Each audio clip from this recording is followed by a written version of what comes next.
That does it. I'm turning myself in at the animal shelter. At least I can get a night's sleep.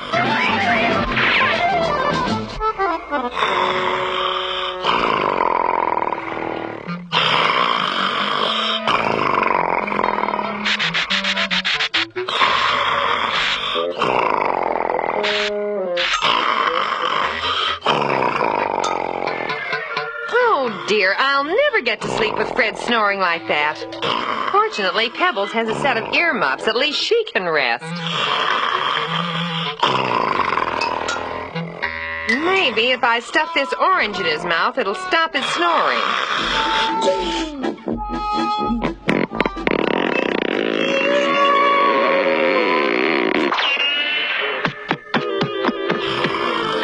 If mankind could harness that power, we could go to the moon. Now, who could that be? Come in. Betty, Barney, what brings you over at this late hour?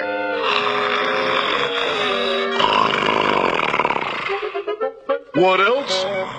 You mean Fred snoring? Right, we can't sleep away. And we're gonna stop it if you can't. Lots of luck. I've been trying all night. Come on, Fred. Wake up! Wake up! Oh, boy, looks like a real tough job this time. Come on, Betty. Let's get out of this draft before we catch a cold. Hey, I got an idea. Why not put Fred in a closet and close the door?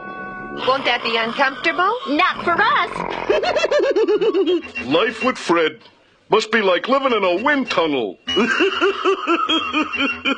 Good night, Fred. Yeah, isn't that better? Surprising what our little brains can do. And I got as little as anybody.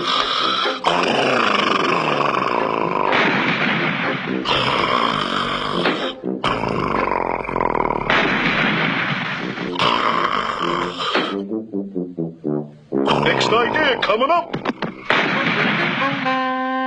Now what, Barney? A brilliant idea. This funnel is attached to a garden hose. I put the funnel over Fred's schnozzola. And now listen. No more snores. It works. But where does the sound go? I buried the other end of the hose outside in the ground.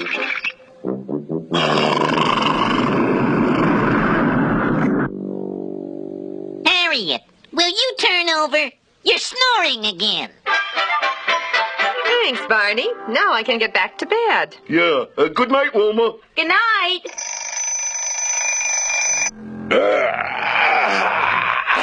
Man, there's nothing like a good night's sleep.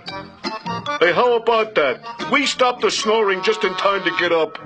Well, it's Saturday. At least you two can sleep a while longer. Me? I've got to fix Fred's breakfast.